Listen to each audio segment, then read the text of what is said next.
Bonjour tout le monde, j'espère que vous allez bien. Bienvenue pour cette critique analyse, cette review du chapitre One Piece 1066, de ce chapitre 1066. Un chapitre qui m'a personnellement énormément ému.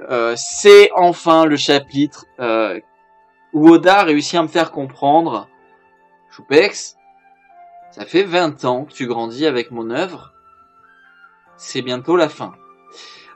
Et en fait, j'ai vraiment eu un peu les larmes, genre, parce que d'un coup, je me suis rendu compte que merde, cette œuvre partage ma vie depuis énormément d'années. Cette œuvre, j'ai grandi avec cette œuvre.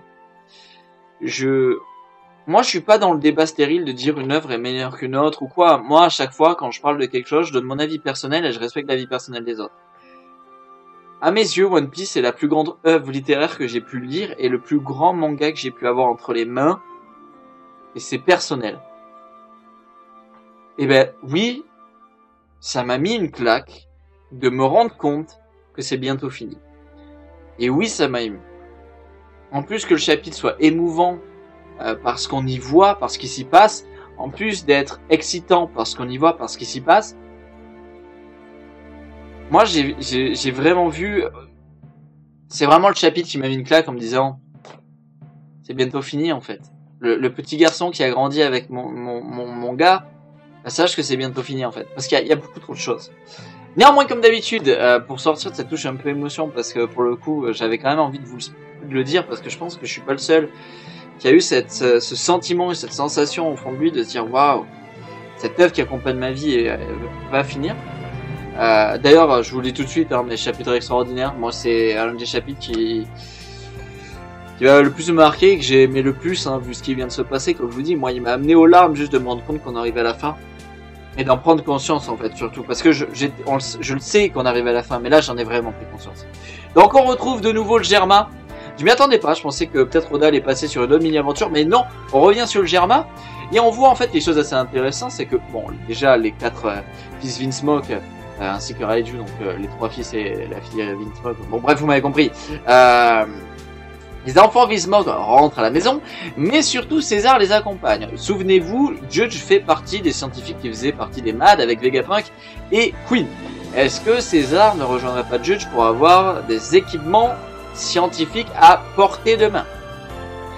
Est-ce que les connaissances qu'il a, parce que César est quand même pas une pipe pour faire des armes avec la science, etc., ou des choses, des armes, des armements, n'intéresseraient pas Judge? Je pose ça là, qui sait. Néanmoins, on revient avec Ed. Le début du chapitre nous met direct dans le bain où on parle de l'ancien royaume. Bien sûr, les Buggy sont stupéfaits comme nous.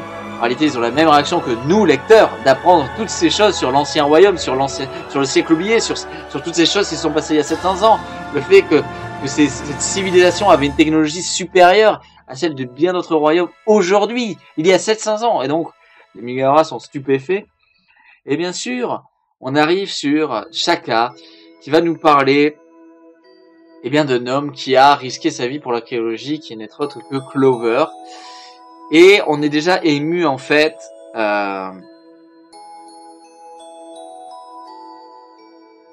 pour Robin en réalité.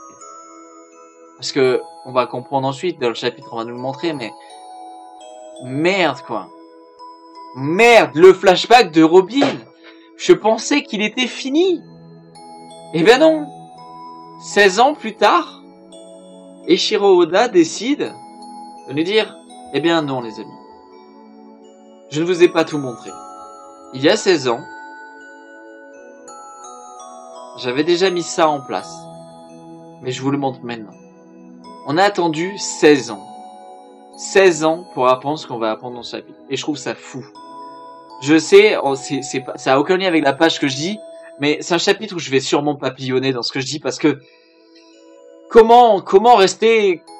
Moi, je suis désolé, j'ai vraiment de l'émotion avec ce chapitre. Enfin bref. Donc, il nous parle de l'archéologie, il nous parle aussi du fait qu'il a la machine découverte à un certain endroit, etc. Tu veux dire que cette machine aurait été construite pendant le siècle oublié? Jusqu'où s'étendent tes connaissances? Demande Shaka. Et oui. Robin est la survivante d'Ohara. Elle n'a pas toutes les connaissances. Souvenez-vous, elle était enfant. Elle était enfant et donc elle n'a pas pu avoir la connaissance qu'avait un Clover, qui avait eu le temps de vivre, le temps de lire, le temps d'apprendre. Mais elle était une génie. Et en tant que génie, elle a réussi à apprendre à lire les poneglyphes. Oui, mon chat, c'est vrai, il était génial, le chapitre. Mon chat qui me parle. Il est juste là, derrière, petit aparté pendant la critique, regardez.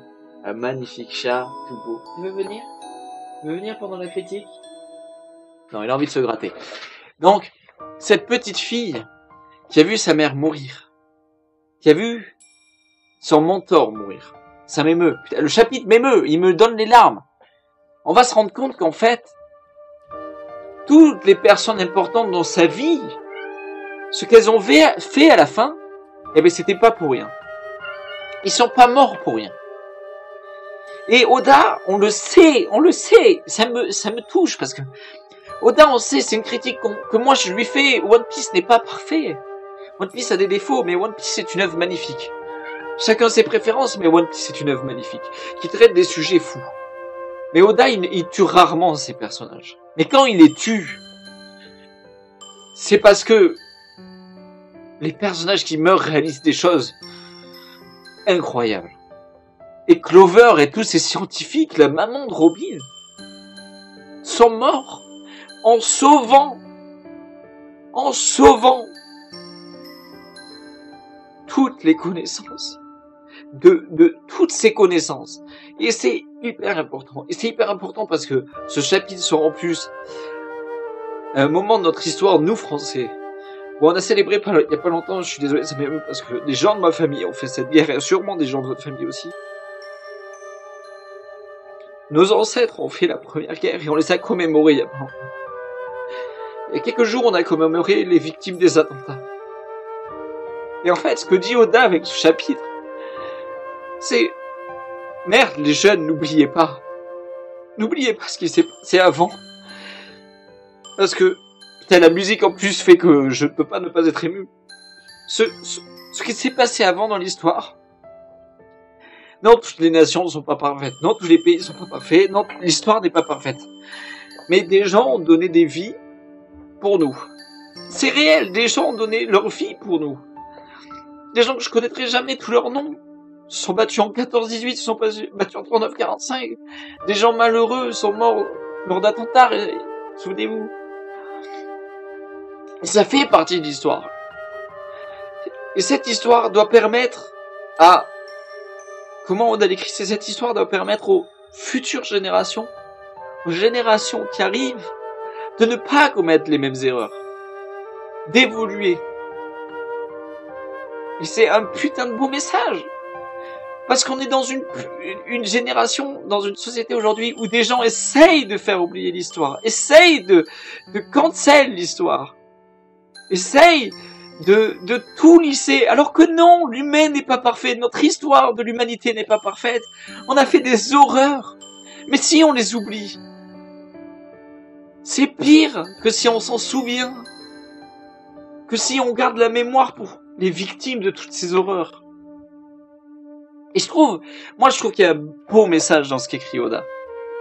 Revenons au chapitre, je suis désolé, j'ai été pris par les émotions, mais parce que vraiment, je trouve ce chapitre magnifique. Donc Shaka demande, faut que je me mouve. Shaka demande à Robin quelles sont ses connaissances. En fait, là, l'équipage lui dit, Robin, tu connais quelque chose? Et là, il lui dira, je suis désolé de te rappeler ce souvenir douloureux parce que t'es la seule survivante. Mais, ton île natale, quand elle a été détruite, alors en fait, la raison, c'est parce que ils ont appris l'existence de ce royaume. Parce qu'ils ont appris l'histoire du siècle oublié. Les batailles qu'il y a eu entre les royaumes. Entre, justement, les 20 royaumes et ce royaume hautement civilisé, hautement évolué. Et d'ailleurs, l'histoire qui fait qu'aujourd'hui, le gouvernement mondial, il est bâti sur et règne sur le monde qu'on connaît grâce à la victoire sur ce royaume. Et ils ont tué tout le monde, le gouvernement mondial, parce que tes proches l'avaient appris. Et forcément, comme nous à la première lecture, eh ben on est comme l'équipage. On est sur les fesses en fait.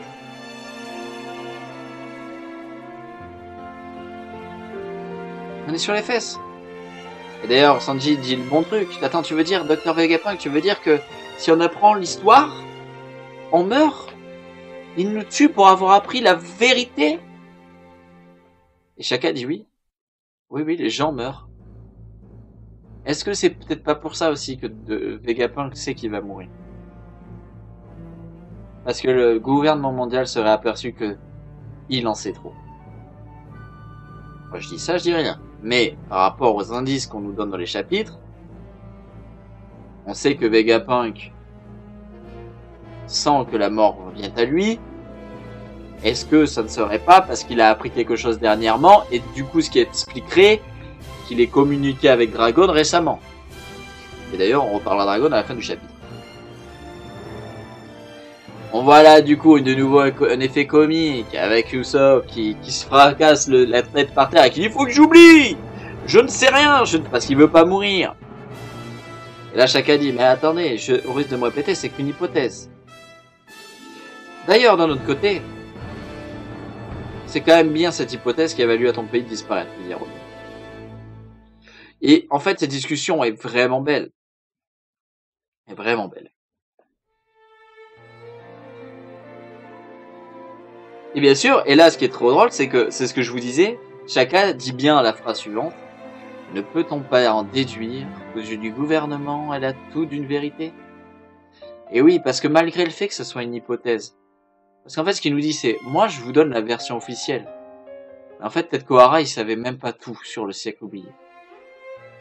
Mais juste parce que le gouvernement a cru qu'il savait trop, ils les ont assassinés. Et vu que c'est le gouvernement qui le dit, qui va remettre en question ce qu'ils disent? C'est le gouvernement mondial. Qui va remettre en question ce qu'ils disent? On va dire que c'est une vérité.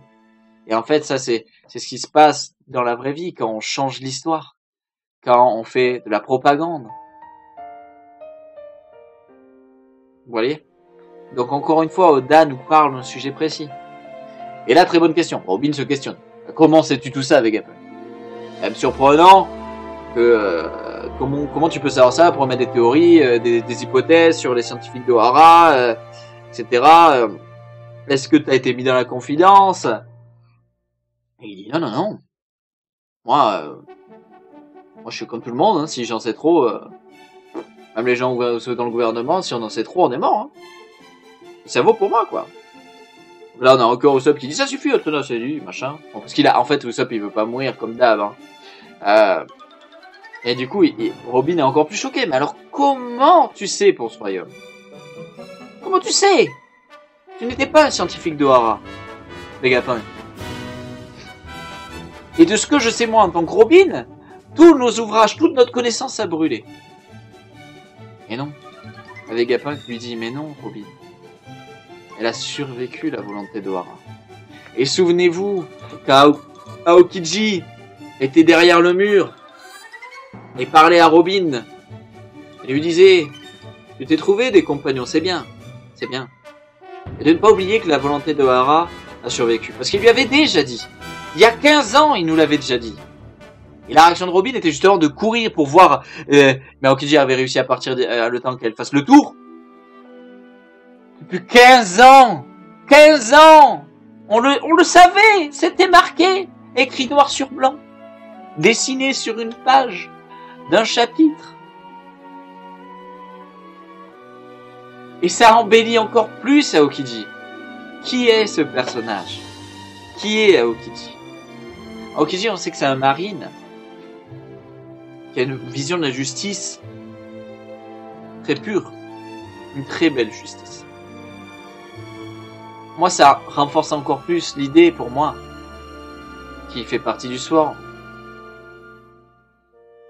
Et s'il fait pas partie du Sword, ne me dites pas que cet homme n'est pas un révolutionnaire.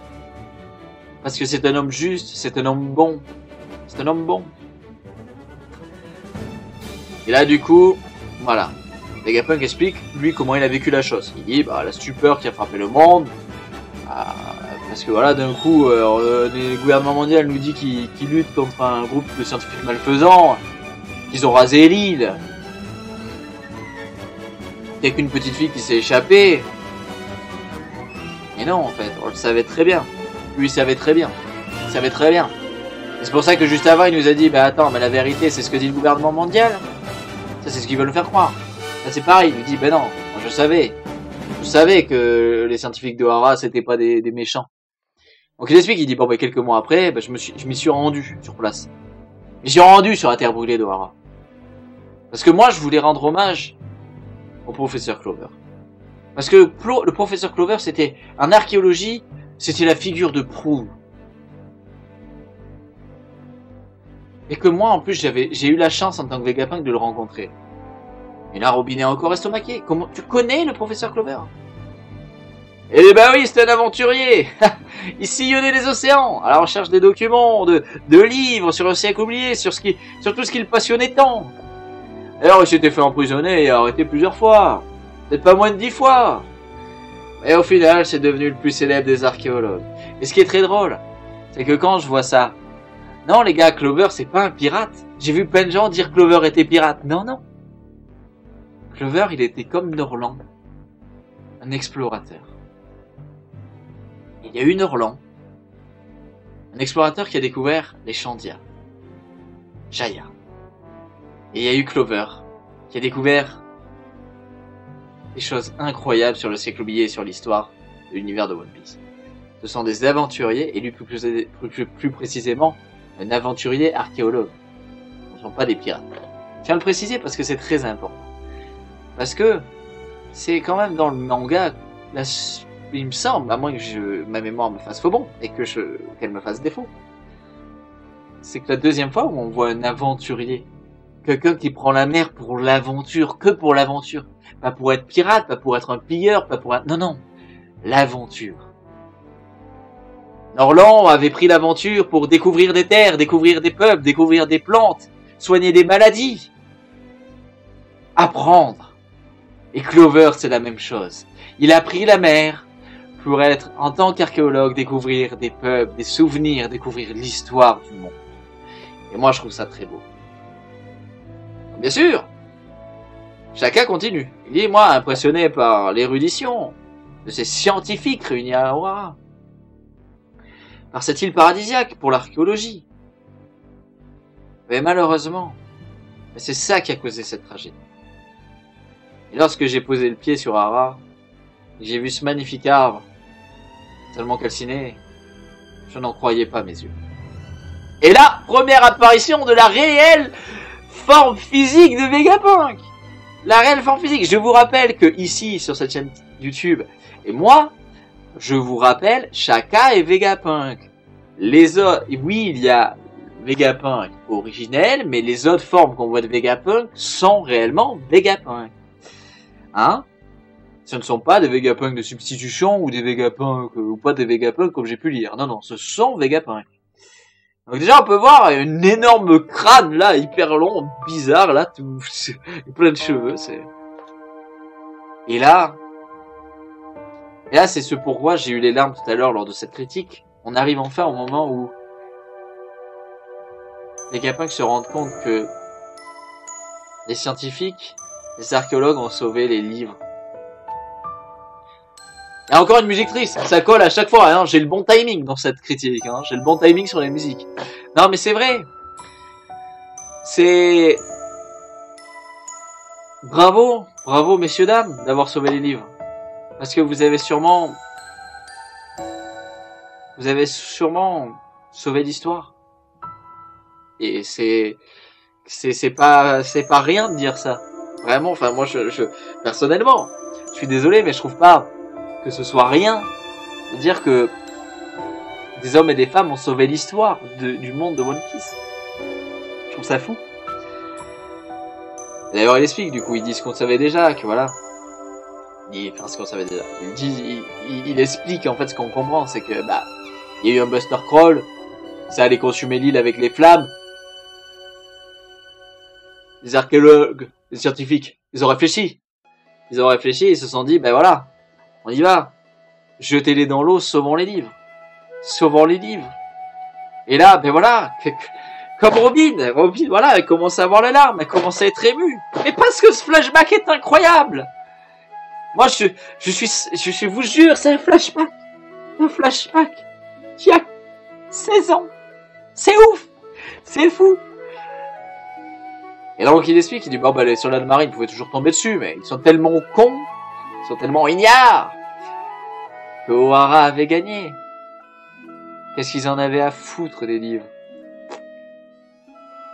Eux, ils sont cons, ils sont bêtes, les livres. Non, ce qui importe, c'est de tuer les gens qui savent. Bah non. Ce qui importe, c'est de détruire ce qui t'apprend. Tuer quelqu'un qui sait, ça n'empêche pas quelqu'un de nouveau d'apprendre. Et donc voilà, justement, chacun le dit. Il dit, bah, moi aussi, quand j'ai vu ça, j'ai plus que pleurer. Et là, c'est magnifique, parce qu'on revoit la mère de Robin qui lui dit, je te confie ma fille. Elle doit partir. Moi, j'ai des choses à faire. Et puis, tu vois les autres, qui jettent les livres, qui disent, protégez les livres, sortez-les de la bibliothèque. Et c'est la maman de Robin qui lui dit, Robin, l'histoire fait partie du patrimoine commun de l'humanité. Et ça, on ne doit jamais renoncer. On ne renoncera jamais à vous l'offrir et à vous offrir un futur. Et c'est ce que je vous disais. En ce moment, aujourd'hui, dans notre société actuelle, il y a bien des défauts, des trous du cul. Parce que désolé du terme, mais moi ça me rend fou. Les connards essayent d'édulcorer l'histoire. Non. Comme je vous le dis, l'histoire est horrible. L'être humain a fait des choses horribles.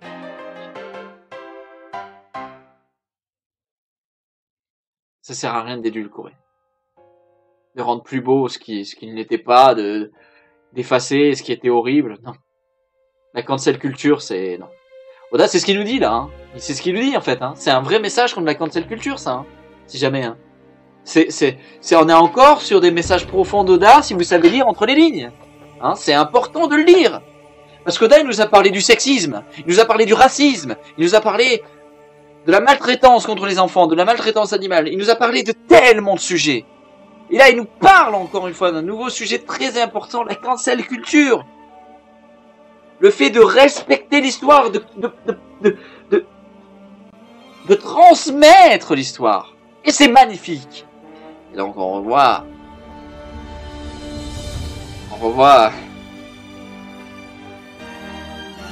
ce bon vieux géant, ce bien beau sang, avec Robin dans les bras qui la sauve, et Robin qui fond en larmes, et merde, quel chapitre de fou, mais comment ne pas être ému, comment, il y a tout ce chapitre, il est incroyable ce chapitre, je pense que vous avez compris que c'est un de mes chapitres préférés. Donc là, on a un peu l'équipage qui dit hey, arrête de faire pleurer notre copine, oh. C'est bon, lui rappeler les vieux souvenirs, pas gentil. C'est pas gentil, Vegapunk, hein. Libère-nous de ces godasses qui nous empêchent de bouger, on va t'en mettre une, Vegapunk. Et donc là, Robin va lui dire la réalité, parce que Robin le sait. Elle lui dit, bah tu ne t'es pas trompé. O'Hara, on avait bien découvert l'existence de ce royaume. Mais par contre, ce qui m'intéresse, c'est où sont les livres, en fait, qui étaient dans le lac. Sokka explique donc qu'il voulait les amener à Punkasa. Et qu'en fait, c'était pas possible, parce que si les supérieurs l'avaient appris, tout aurait été perdu. Les livres et lui. Donc il dit... Et puis là, il nous dit... Ce jour-là, je n'étais pas seul, d'ailleurs, sur les lieux. Il y a 22 ans. O'Hara. Westmoor. Quelques mois après le Buster Call. Qui sont derrière. Et là, on a enfin la première tête de Vegapunk. Oui, messieurs, dames. Nous avons la première tête de Vegapunk. Mais ce qui est trop touchant, c'est que si vous faites attention, on voit que Vegapunk sous ses lunettes, on voit les larmes dont parle Shaka. Les larmes qui ont coulé sur mon visage, peut-être sur ton visage. On les voit sur les joues de Vegapunk. Sur ses joues. Et on voit des géants. Des géants qui font partie d'ailleurs, alors je n'ai plus leur prénom, et de la flotte de Luffy sous Ashruddin. Je vous pose ça là, c'est important. C'est bon, tu peux remonter le filet. Que font-ils dans ces ruines? Pourquoi? Comment connaissent-ils la valeur de ces livres? Et là, encore un nouveau personnage. Après les géants incroyables qui viennent sauver les livres, un nouveau personnage arrive. Et c'est nul autre que Monkey D. Dragon. Waouh! Waouh! Waouh, waouh, waouh, waouh, waouh, waouh! Que dire de ce chapitre de fou! Mais que... Oh. Je suis trop heureux, je suis désolé, ce chapitre, voilà, il me... Donc là, on a une discussion avec Dragon et Vegapunk. Qu'est-ce qui est très drôle, c'est que de voir... Bon, alors comme de par hasard, les deux sont venus se recueillir, sont arrivés pour se recueillir sur Hara le même jour. Coïncidence? Je ne crois pas. La gueule c'est magique comme on dit. On va donc, Dr Vegapunk, directeur du laboratoire de Professeur, 43 ans, avec son crâne immense. Crâne d'ailleurs vous remarquerez en forme de cœur. Clover, forme de trèfle, Vegapunk, forme de cœur. Dragon qui a un carreau sur la jambe, maintenant un carreau sur le visage. Moi, c'est pas ma théorie, mais renseignez-vous. Nina, incroyable. Tu ne passeras sûrement pas là, mais bravo pour tes vidéos. J'adore regarder tes vidéos, Nina. Bravo pour ton travail. Mais Nina, il y a une théorie sur le jeu de cartes et sur les jeux, sur ce qu'a fait Oda par rapport au jeu de cartes. Allez voir, c'est extraordinaire. Hein. Alors peut-être que vous connaissez. Moi, je suis rien. Je suis tout petit. Je suis un tout petit youtubeur. Et si vous ne connaissez pas Nina, allez vous intéresser à ces théories parce qu'elles sont extrêmement bien travaillées et extraordinaires. C'est vraiment fort ce qu'elle fait. Donc, juste pour vous dire, donc là. On a la référence, le carreau sur Dragon, le cœur sur le crâne de Vegapunk, le trèfle sur Clover, rappelez-vous aussi pour faire part du jeu de cartes, le Joker, Queen, King, ok. Donc allez voir la théorie de Nina, c'est pas la mienne, donc je vais pas plus m'étaler, c'est pas moi, c'est pas mon travail, mais allez voir le travail de Nina. Donc il parle, et en fait, ils se rendent compte que bah oui, d'accord, en fait les deux connaissaient Clover, que les deux l'ont rencontré quand il parcourait le monde. Et voilà. D'ailleurs, les deux le disent, ils disent mais putain, mais le gouvernement mondial, bah, pour tous ceux qui connaissent Clover, dire oui, il voulait détruire le monde, bah s'il te plaît, merci, nous on le connaît, on sait qu'il ferait jamais ça. Et là il dit, mais Vegapunk, je pense que c'est géant de trick. Mais en fait c'est réel. C'est réel, bien sûr que c'est un trick Vegapunk. Et en fait Dragon le sait déjà, il dit, bah voilà, eux ils viennent d'Elbaf, il sait que les gens... que ces ouvrages sont précieux. En fait, c'est leur capitaine, un homme étrange recouvert de bandages, qui leur a dit de venir chercher les livres. Et qui m'a dit aussi que... en fait, les scientifiques et les archéologues de Hara, ils ont donné leur vie pour sauver le patrimoine, sauver ces livres. Et parce que il faut préserver ces livres, cette connaissance de ceux qui veulent rayer l'histoire du monde. Et lui il dit bah heureusement d'ailleurs Vegapunk ces couillons là au-dessus de toi là dans ta hiérarchie ils s'en sont pas aperçus.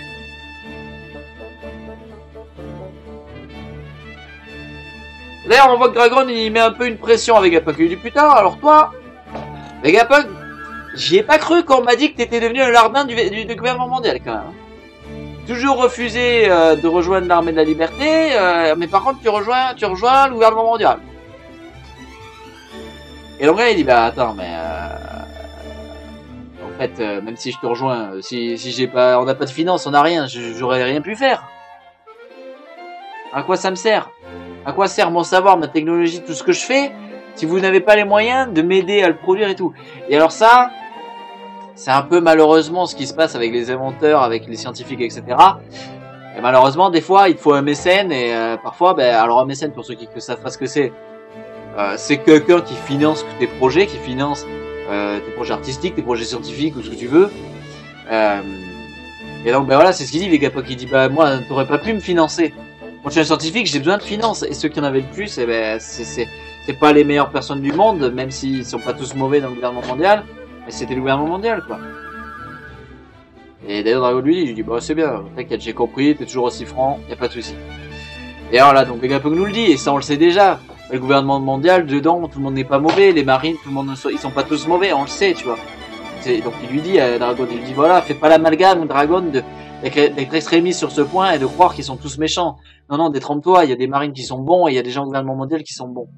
Et c'est très important, moi je trouve cette phrase que dit Vegapunk à Dragon, parce que ça peut changer ce que pense Dragon. Hein? Si Dragon était complètement catégorique sur les marines, sur le gouvernement mondial, c'est tous des connards, là Vegapunk lui dit non. crois pas. Il y a des gens vraiment bien, des gens avec du bon fond au gouvernement mondial. Donc, ils ont déposé sur la tombe, on va dire d'Ohara, les bouquets de fleurs. Et ils s'y recueillent. Ils vont continuer de parler de ce qui s'est passé à Ohara, du massacre, etc. Dragon va même expliquer, et on va apprendre pourquoi il a décidé de créer une véritable armée capable de combattre. Et que là, on apprend du coup que Dragon à la base est un pacifique. Parce que du coup, c'est assez important, parce qu'on aurait pu croire que depuis le début, Dragon, depuis toujours, est un guerrier qui aime le combat, qui n'a pas peur d'aller se battre. En fait, pas du tout. C'est quand même quelqu'un qui, à la base, voulait faire une révolution et qui avait fait une armée pour la paix pacifique. Et en fait, non, c'est le massacre d'Ohara, les horreurs qu'ont fait le gouvernement mondial, l'horreur d'Ohara, du massacre d'Ohara, ce Buster Call, l'extermination de tant de personnes innocentes qui a changé la façon de penser et les ambitions guerrière de Dragon. Et là c'est magnifique cette phrase. Dragon qui dit: tu vas voir Vegapunk, je vais le changer ce monde. Clover, il sera pas mort en vain. Je vais perpétuer la volonté d'Ohara. Et c'est cette même année que Imperio Ivankov et Barthélemy Mukuma avec Dragon ont fondé l'armée révolutionnaire qui fait aujourd'hui trembler le monde entier. Encore une fois, on ne les a pas vus en action, ou très peu, un peu avec Sabo, un peu avec les autres commandants des révolutionnaires. Mais bordel, Vegapunk qui nous dit cette armée qui fait trembler le monde, une armée qui fait trembler le monde. Je pense qu'on se rend pas compte de ce qu'est l'armée révolutionnaire, en fait, de ce que représente le père de Luffy, et on se rendra compte quand on l'aura devant les yeux. En fait, on a l'information, on le sait, on l'entend, mais comme avec ce chapitre, qui m'a, comme je vous disais, m'a fait prendre conscience qu'on était vers la fin, eh ben, je sais que Dragon c'est extraordinaire, son armée et tout, mais tant que Oda ne me donne pas le concret, j'arriverai pas à vous voyez ce que je veux dire, à bam, concrétiser, à me dire, waouh, ouais, putain, c'est vrai. Vous voyez ce que je veux dire? Vous voyez ce que je veux dire ou pas? Moi, je pense que vous voyez ce que je veux dire. Et là, donc voilà, encore une fois, on a donc la réaction des Buggy, le père de Luffy, Elbaf pour Usopp, très intéressant. Usopp, on sait qu'Elbaf est censé être un arc pour lui. Mais du coup, Elbaf deviendrait aussi un arc pour Power Up Usopp et pour Power Up Robin.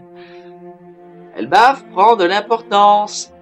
Robin d'ailleurs qui est choqué, qui dit putain, Dragon il a un lien avec le professeur, avec mon mentor, avec le professeur Clover. Il a un lien avec Elbaf aussi, waouh. Et d'ailleurs, donc là, un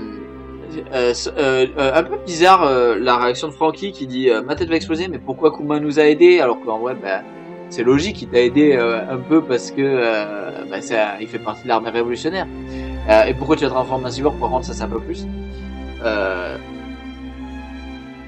Là, Sanji, sa mentor qui est Ivankov, du coup fait une réflexion, bien sûr, c'est sa mentor. Ah, donc ma mentor fait partie de l'armée révolutionnaire du père de Luffy. Putain, tout le monde est lié, hein. Tout est lié de toute façon. One Piece et Shiroda, bravo monsieur, vous êtes trop fort, vous avez fait des liens partout, monsieur Oda, c'est incroyable. Donc là, il dit, voilà, bon alors les livres, bon c'est bien, hein, ils ont pas été découverts. Mais moi quand même, j'avais envie de me rendre compte de ce que c'est, le savoir d'Ohara. Et donc il est allé sur Elbaf. Et là, Aguar Disaoro qui a envie, les amis. Plein de bandages et il a envie. Oda fait pas mourir ses persos tout le temps, mais putain, parfois, quand tu te rends compte pourquoi il les fait pas mourir, tu fais putain. Et il est trop fort, ce con. Il est trop fort. Là où des mangas la classiques, tu vois, tu dirais bah ouais, il faut qu'il meure parce que s'il meurt pas, bah ça apporte rien. Et ben là, même quand il meurt pas, ils apportent quelque chose. C'est incroyable. Et là, il dit bon, mais voilà. Alors voilà, je suis arrivé. Et j'ai pu apprendre tout. Et j'ai tout stocké dans mon cerveau. Et j'ai tout analysé jour après jour. Et ça, c'est fou parce que cette case, les deux cases de Robin, mais Pour tous ceux qui adorent Robin, mais comment il est magnifique en larmes là à dire le capitaine des géants, c'est Saoro, c'est ça, il a survécu, mon sauveur, celui qui m'a appris à rire. Et on se rend compte de cette dinguerie, ça me réému. Ça y est, je suis réému. On se rend compte de cette dinguerie. Mettez-vous à la place de Robin. Elle vient d'apprendre que l'homme qui lui a sauvé la vie, qui lui a même appris à rire. À rire. Rappelez-vous du chi. C'est incroyable pour Robin ce qu'elle apprend. Elle apprend que son sauveur est en vie, elle apprend que sa mère, que son mentor, que tous les gens qu'elle aimait ont donné leur vie, mais ont réussi à donner à donner leur vie pour sauver quelque chose de si important. C'est un chapitre magnifique. Alors chacun ne lui dira pas d'ailleurs, parce que elle lui dit c'est Saoro, puis il lui dit ah non, tu sais, je dois pas donner son identité, il veut rester anonyme, je te le dirai pas. Mais Robin a compris, et Robin est soulagée. Et là, elle le remercie, elle dit merci, Vegapunk. Merci parce que, en fait, ce que t'as fait, ça a permis à ce que t'as fait ma mère, ce qu'a fait mon mentor, ce qu'a fait tous mes amis, leur mort ne soit pas en vain, quoi. Donc là, on n'a pas Vegapunk qui lui dit, bah c'est ça être scientifique, les gars, c'est se passionner pour tout, en fait, c'est apprendre de tout, c'est être curieux, c'est... Donc là, de nouveau, il fait bouger les chaussures. En fait, c'est pas les Mugiwara qui bougent, c'est les chaussures qui bougent tout seuls. Alors on sait pas pourquoi. On sait toujours pas pourquoi Shaka, Vegapunk, ne peut pas libérer les Mugi. On sait toujours pas. Par contre, il leur dit, ben voilà, allez, venez avec moi, il faut que je vous montre quelque chose. Et là, on arrive sur les 2 dernières pages du chapitre, les amis, avec, on retourne sur Luffy, Bonnie, Jinbei et Chopper, qui voient le robot autonome, et ils sont en mode, bon bah allez, bouge robot, allez, bouge. Peut-être qu'il faut l'appeler par un nom. Bon bah voilà, ils sont encore sur ça et tout, sur cette réflexion, voilà. Et là, boum, il y a une sorte de onde de choc trop bizarre, un truc très bizarre. Et en fait, alors ça a l'air de ressembler à une explosion vu la réaction de Luffy. Et on se rend compte donc il y a quelque chose au centre du robot qui sort à moitié. Et là, c'est lui quoi. Il est là le docteur Vegapunk. Et il dit bah au secours Khazar. Genre, je me suis encore raté. Aidez-moi Khazar. Alors ça a l'air d'être l'expression Khazar, ça a l'air d'être son expression. Il dit j'ai raté mon coup. Attends mais merde. L'espace-temps il se serait-il encore courbé pendant la téléportation? Alors première chose qu'on apprend. Parce que j'ai vu plein de gens pas en parler. Première chose qu'on apprend, Vegapunk peut se téléporter. Non, mais c'est pas comme si on avait appris il y a pas longtemps, hein, que un des membres de Barbe Noire avait le fruit de la téléportation. Vegapunk, tu vois, il est tellement dans une avancée. Donc, rendez-vous compte. Vegapunk, l'avancée technologique qu'il a, l'ancien royaume l'avait. Donc, imaginez-vous, il y a 700 ans, 800 ans, le siècle oublié, les fruits du démon, bah, ils en avaient rien à foutre. Parce qu'ils pouvaient faire ce que font les fruits du démon. Ah! Vegapunk, on le sait qu'il a pas le fruit de la téléportation. C'est le mec de Barbe Noire qui l'a. Ah bah, il peut quand même se téléporter. Et puis là, il nous met même une autre donnée. L'espace-temps se serait-il courbé? Donc il nous met une notion d'espace et de temps. Donc bref, chacun son avis sur la théorie du bon corbeau, mais je pense que ça leur a fait plaisir de le voir dire ça en tout cas, parce que eux, ils ont une théorie sur justement qui prend le principe de l'espace-temps et etc. Donc du voyage dans le temps, donc assez important, sachant qu'on a déjà eu en plus le fruit de Toki. Alors en plus la téléportation est un peu plus complexe parce qu'il nous parle de téléportation, mais de téléportation qui touche l'espace-temps. Donc est-ce qu'il arrive à faire des téléportations temporelles? Enfin bref, on parle de sacrés trucs. Donc là, Luffy, très drôle, qui dit putain, on dirait qu'il est bon. Tu te rappelles quand il était son cul, il était sur le, tu te rappelles quand il était sur le dragon là, tu vois? Bon bah on va essayer de te tirer de là. Et là on voit Vegapunk qui dit ah bah non mais je m'enfonce. Alors ce type c'est merci, tu es le fils de Dragon, n'est-ce pas? Je savais que tu étais ici, sois le bienvenu. T'es donc Bonnie, comme tu as grandi, heureux que tu aies l'air en forme. Je rêve où tu voles, Vegapunk.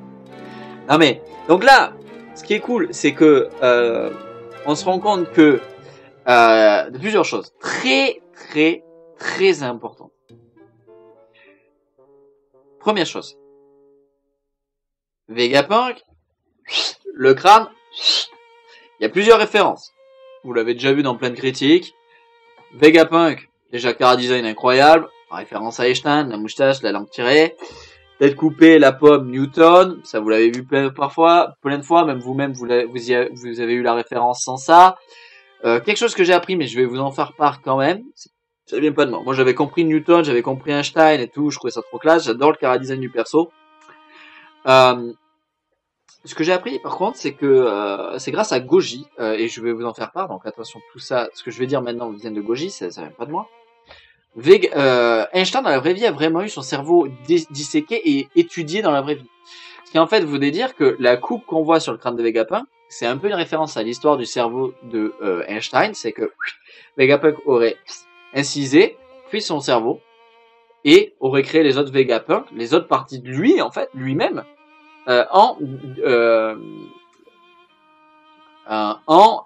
disposant son cerveau en le divisant, ok, et donc ça ferait effet écho à la vraie histoire du cerveau d'Einstein. On revient donc là, fermeture de ce que Goji m'a appris. Donc super cool, on voit le chara design, il est incroyable. En plus de ça, donc il fait une référence en disant t'es le fils de Dragon, n'est-ce pas? Je suis sûr que c'est toi. Je savais que t'étais ici en plus. Sois le bienvenu. Et puis d'un coup, tiens donc Bonnie comme tu as grandi. Tiens donc Bonnie comme tu as grandi. Bonnie en colère contre Vegapunk parce que Vegapunk a transformé Kuma, Kuma révolutionnaire, Dragon révolutionnaire, Vegapunk Dragon. Vous avez le truc ou pas? Ou il faut que je vous le dise? Bon je vais vous le dire. On apprend là que Vegapunk a connu Kuma quand il était le papa de Bonnie et qu'elle était petite. Voilà ce qu'on apprend. Donc, alors je ne sais pas dans l'échelle des années, est-ce que maintenant il l'a connu quand il était révolutionnaire ou avant qu'il soit révolutionnaire? Ça je ne sais pas. Mais ce qui est sûr, c'est que l'information qu'il nous a donnée, c'est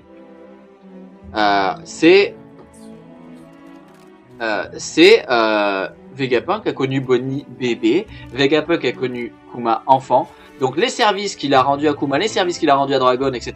Tout ça s'explique dans ce chapitre. Qu'est-ce que c'est ça? Donc ça s'explique là. Ensuite, on voit du coup, donc bien sûr Bonnie, elle est en colère. Mais ça, enfin, elle dit avec Vegapunk, tu vois. Voilà. Donc, hyper intéressant de se rendre compte que Bonnie fait confiance à Vegapunk. Il te connaît depuis que t'es petite. Mais de toute façon, il va lui dire qu'il connaît son père depuis qu'il est petite. D'ailleurs, Luffy, putain, le dessin de Luffy qui s'étonne en mode oh, tu voles. Et d'ailleurs, donc Vegapunk dit d'un coup mais toi aussi t'as les mêmes choses que moi. Alors regarde, t'actives cette fonction et allez on y va. Et tu gardes le doigt appuyé sur le bouton latéral. Alors, regarde, hop hop hop. Et voilà, on s'envole les amis. Pressez le levier et c'est parti. Et là ils sont tous en mode waouh, on part trop, youhou, waouh, secours. En fait tu te rends compte que alors ce Vegapunk il fait Vegapunk, homme le plus intelligent du monde, chef du groupe scientifique spécial de la marine.